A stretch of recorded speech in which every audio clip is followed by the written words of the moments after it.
Good afternoon, Mike Gillespie, SalesMax, podcast number 18. I'd like to share a story with you today. Little Joey. Well, and before I set the story up, this is something that I used for many years when I was a wholesaler and even a manager. Whenever I would do client seminars, it was a great way to set up what we're going to talk about. And I want you to think about this in your business, how you can use these types of things. Well, ladies and gentlemen, we've got a crowd of 50 people here, mostly couples, average age 65. And what I'd like to do is share a quick story with you before we get going. And it has to do with little Joey. Well, little Joey is a 7-year-old boy, and he wants a bicycle very, very badly. And he goes to his parents and his brothers and sisters and asks them, I want to get a bike, I want to get a bike. Nobody's sympathetic. They said, Joey, get lost, you're a spoiled kid. Well, being a persistent little guy, he goes to his grandma. And he says, Grandma, I want this bicycle really bad. I'm going to need $100. What do you think? She says, Joey, I'm not going to give you the money, but why don't you pray to the good Lord? And maybe he'll answer your prayers. So Joey prayed and prayed. Nothing happened. Well, he got a little frustrated, but he was an industrious young guy, and he decided to sit down and write a letter to God that read something like this. Dear God, thank you so much. My name's Joey. I'm 7 years old. I really want a bicycle really badly. I need $100. Could you send me the money? Love, Joey. Well, he put it into an envelope, addressed to God, sent it and mailed it. Well, the post office, whenever they get letters that don't have addresses on them, for example, Santa Claus, Easter Bunny, they have a department, they send it to the government. Well, it just seems that a public relations guy from the president's office saw this and thought it'd be a great opportunity to maybe get some good PR. So he tells his press secretary, hey, why don't you send this kid a check for $5? The guy sends it. Joey gets the money. And he's ecstatic. He opens the envelope. There's $5, and he's like, "Wow, this is terrific." And like any little good boy or girl that gets a present, what are you supposed to do? You sit down and write a thank you letter. Well, Joey wrote a letter that read something like this: "Dear God, thank you so much for the money. I really appreciate what you've done for me. Although I noticed from the postmark on the envelope that you had to send it through Washington, D.C., and as usual, those son of a guns deducted $95. Love, Joey." I think sometimes we feel that way. We're paying all these taxes. And what can we do? Well, I told a little story, and I want you to think about telling a story and use analogies and understand the math and find common ground with your clients and help make it better. So 3 things I want to talk about today. I want to talk about, number 1, using humor and analogies to make a point to tell your story.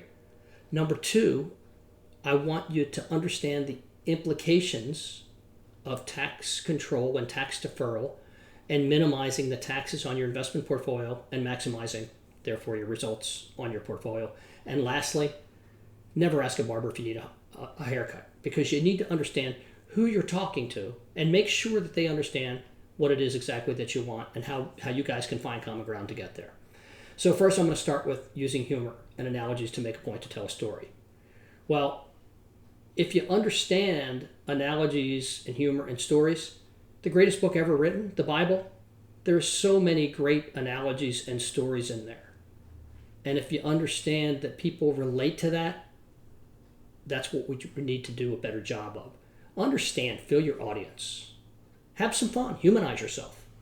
Most of all, find common ground, provide solutions, and make it a better situation. And you can do that by clearly communicating. We talked about using analogies and humor to tell a story. Now I want to talk about understanding the tax implications of your investment portfolios. And it's okay to minimize your taxes and therefore maximizing your returns. Well, educate yourself and your customers on taxes and understand what the implications are and ask the questions. Do the math, because one of the rare things in life, the math will give you the answers and the solutions, and many times you can help them by minimizing those taxes. It's okay to do it. It's your money. Don't let anybody else skew it for you. Make sure that you're doing the best job. Work with your advisor, ask the tough questions, and see how they can help. We talked about using humor and analogies. We talked about understanding tax implications. Lastly, I just want to talk about never ask a barber if you need a haircut. Understand who you're working with. If you're sitting down with your advisor, make sure and ask them the tough questions. Are we doing everything we can to maximize our, tax status? understand what their interests are, and try to find common ground and make it better. Because too many times today I've seen a lot of advisors, and I'm one of them, I'm probably way overweighted in equities because we're at the top of a bull market and the next leg's going to be down. And there's going to be some blood in the streets, if you will. So why wouldn't you want to have some guaranteed income and maybe some tax deferral to minimize the damage? So we talked about using humor, we talked about understanding the implications of taxes, and we talked about sitting down and having a frank conversation with your advisor and understanding what types of alternatives that you have. So what I'd like to do now is I'd like to talk about how you can communicate better with your customers by using stories and analogies to make your points. You can humanize yourself. Thus, you can increase your success level. You can have some fun, and you can get deeper, more authentic relationships.